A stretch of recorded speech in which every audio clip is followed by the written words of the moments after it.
artificial intelligence. It still feels like something straight out of a sci-fi blockbuster, I doesn't mean, it? it really does sometimes. Yet you look around, and I mean, from predictive text, finishing your sentences, Mm. to those eerily good recommendations on streaming services, AI isn't just coming, it's here. It's like woven into our daily lives now. Absolutely. It's become quite pervasive. So today, we're doing a deep dive into what really makes a lot of that AI magic happen: data science. We've got some fantastic sources you shared with us, and our mission really is to unpack that critical link, that relationship between these two, well, massive fields. It's a symbiotic relationship for sure. Crucial to understand. Yeah, exactly. We want to explore how data science doesn't just, support AI, but how it fundamentally powers it. Hmm. We'll trace that journey, like from raw data, sometimes messy data, Oh, often very messy. to these intelligent systems. We'll look at the tools they use, maybe some surprising ways you encounter this every day, and even glance ahead a bit. The future, the challenges. Sounds good. There's a lot to cover there. Okay, let's get into it. So, starting right at the basics. When we talk about AI, if we strip away the hype, what are we really talking about? And crucially, how does data science fit in? Because sometimes it feels like AI gets all the headlines. That's a great place to start. So data science at its core is really this meticulous process. It's about pulling out meaningful insights, real knowledge from data. Okay. And that data can be structured like in databases or unstructured text, images, you name it. It needs a mix of skills, stats, programming, and really understanding the specific area you're working in, the domain knowledge. Right. Artificial intelligence, though, is broader. It's the bigger ambition, maybe. Yeah. Building machines that can act intelligently, mimicking human capabilities like learning, reasoning, solving problems. Things we used to think only humans could do. Exactly. But here's the key thing. AI, no matter how advanced, absolutely relies on data science. Think of data science as, I don't know, the head chef preparing the ingredients for the AI. Okay, I like that analogy. It's not just finding the food. It's cleaning it, prepping it, making sure it's high quality, perfectly ready for the AI model to actually learn from. So, without that prep. Without that high quality, well-structured data from data science, even the smartest AI algorithm is basically learning from noise, from garbage. Like the classic garbage in, garbage out. Precisely. But maybe amplified even more with AI. Bad data leads to bad, potentially even harmful AI decisions. It's that fundamental. Okay, that chef analogy really helps clarify things. So if data science is the chef, walk us through the kitchen then. How does that raw information scattered all over the place get turned into this perfectly prepped fuel for AI? What are the steps? It's a pretty defined process, usually involves about 5 key stages. First up is data collection. Gathering the raw stuff. Exactly. Gathering huge amounts of data. It could be from sensors, social media, transactions, images, videos. It's incredibly diverse. And the scale can be just massive. I can imagine. And then comes data cleaning. And honestly, this is often the hardest part, but so critical. The messy bit you mentioned. The really messy bit, yeah. Finding and fixing errors, dealing with missing information, removing stuff that's irrelevant, the noise, and making sure everything's in a consistent format. Sounds time-consuming. It really is. People often say data scientists spend maybe 80% of their time just cleaning data, because even one bad data point can mess up the whole AI model later. Wow, okay. So after cleaning. Then we get into feature engineering. This is interesting. It's a bit of an art, actually. How so? It's about selecting the right variables or features from the clean data. Sometimes you transform existing ones or even create completely new ones that might better capture the problem the AI needs to solve. Can you give an example? Sure. Maybe instead of just using raw temperature readings, a data scientist might create a new feature like temperature change over the last hour.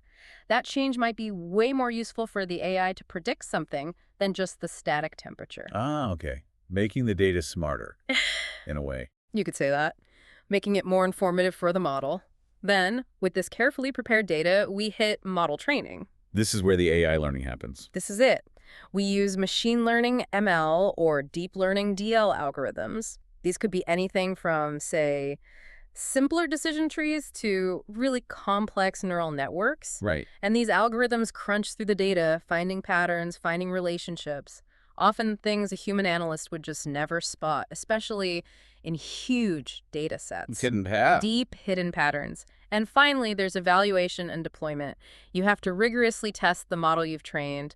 How accurate is it? How well does it perform? Check its work. Exactly. You fine-tune it, optimize it, and then you integrate it into an actual application or system so it can start making predictions or decisions out in the real world. That's quite a journey from raw data to deployed AI. It really underlines the complexity. It is. Each step is crucial. And for a process like that, you obviously need the right tools. What are we talking about? What are the key programming languages, the libraries, the platforms that make all this happen? Right. The toolbox is essential. And it's pretty powerful these days. And in terms of programming languages, Python is definitely king. You hear that a lot. Yeah, mainly because it has this huge ecosystem of libraries built for data science and AI. R is still very popular, especially for statistical work. And Julia is an up-and-comer, particularly for high-performance stuff. Okay. And the libraries within Python, say.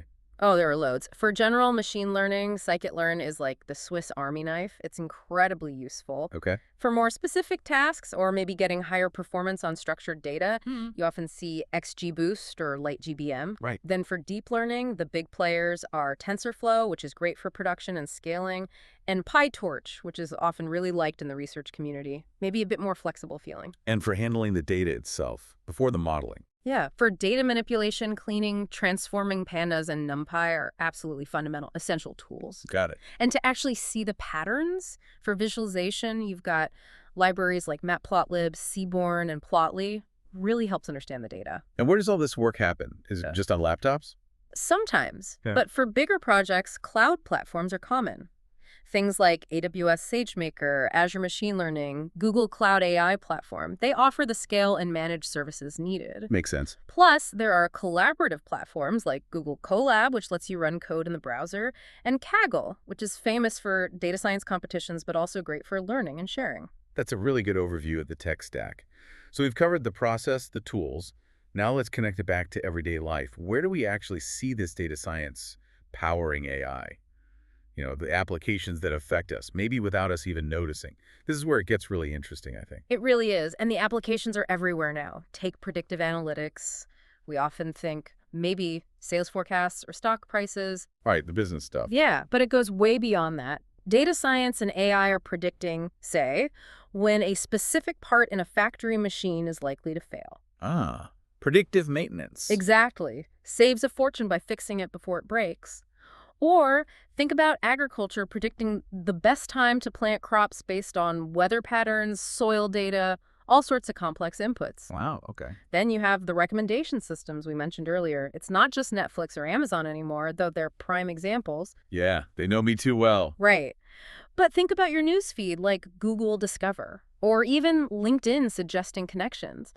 That's all data science, figuring out your preferences and behavior, feeding AI models to predict what's relevant to you. Okay, that makes sense. What else? Computer vision is a huge one. Self-driving cars identifying pedestrians and other cars is a big example. But also your phone unlocking with facial recognition. And maybe less visibly, but incredibly importantly, in medicine.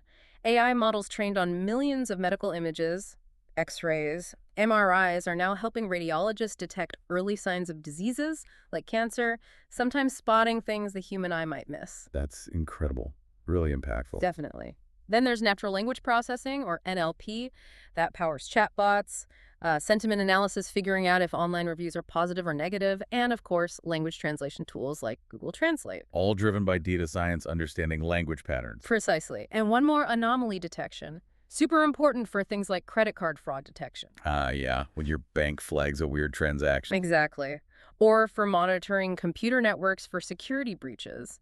Finding those rare, unusual events that signal something's wrong, data science makes that possible at scale. It's clear the combination is, well, transforming pretty much everything. If you had to sum up the big advantages, the core benefits of bringing data science and AI together like this. I'd say there are a few key ones. First, just the sheer ability to handle massive, incredibly complex data sets, stuff way beyond what humans could manually analyze. The scale issue. The scale, yeah.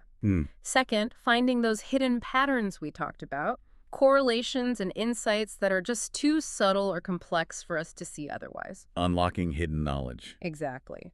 Third, automation. It automates so many repetitive, data-heavy tasks, which frees up human experts to focus on, higher-level thinking, strategy, creativity. Letting the machines do the grunt work. Pretty much.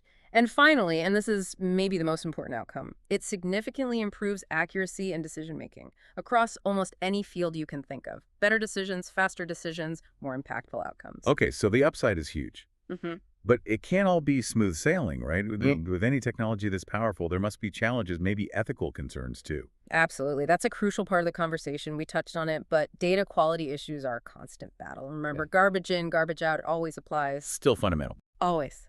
Then a really big one is bias and fairness. AI models learn from the data they're trained on. If that data reflects existing societal biases, Like historical discrimination. exactly. If certain groups are underrepresented or misrepresented in the data, the AI can learn and, unfortunately, amplify those biases. This can lead to unfair or discriminatory outcomes in really sensitive areas, hiring, loan applications, even criminal justice. That's a serious problem. It is, and it's complex to solve. Then there's what's often called the black box problem, especially with deep learning. This relates to interpretability. Meaning, we don't know why the AI made a certain decision. Pretty much. These models can be so complex, it's hard to trace the exact reasoning behind their output. That makes it difficult to trust them, to audit them, to hold them accountable, especially in high-stakes situations like medical diagnosis. Yeah, you'd want to know why it's recommending a certain treatment. Of course. And finally, there's the evergreen issue of data privacy. We're dealing with vast amounts of data, often sensitive personal data, ensuring it's handled ethically, securely, respecting user privacy throughout the entire process. Collection, storage, use is absolutely paramount, and it's an ongoing challenge. Those are definitely significant hurdles to navigate. So looking forward then, despite these challenges, where are things heading? What are the exciting trends or innovations on the horizon in AI and data science that we should be watching? Oh, the field is moving incredibly fast. One major trend is automated machine learning, or AutoML. AI building AI. Sort of, yeah. It's about using AI techniques to automate the complex, time-consuming parts of building AI models, like selecting the best algorithms or tuning parameters. The goal is to make AI development faster and maybe accessible to more people. Interesting. What else? Directly related to that interpretability problem we discussed, there's a big push in explainable AI, or XAI. Trying to open the black box. Exactly. Developing techniques and models that can actually explain why they made a certain prediction or decision in ways humans can understand. Building trust is key here. That seems really important. Very. We're also seeing huge growth in real-time AI.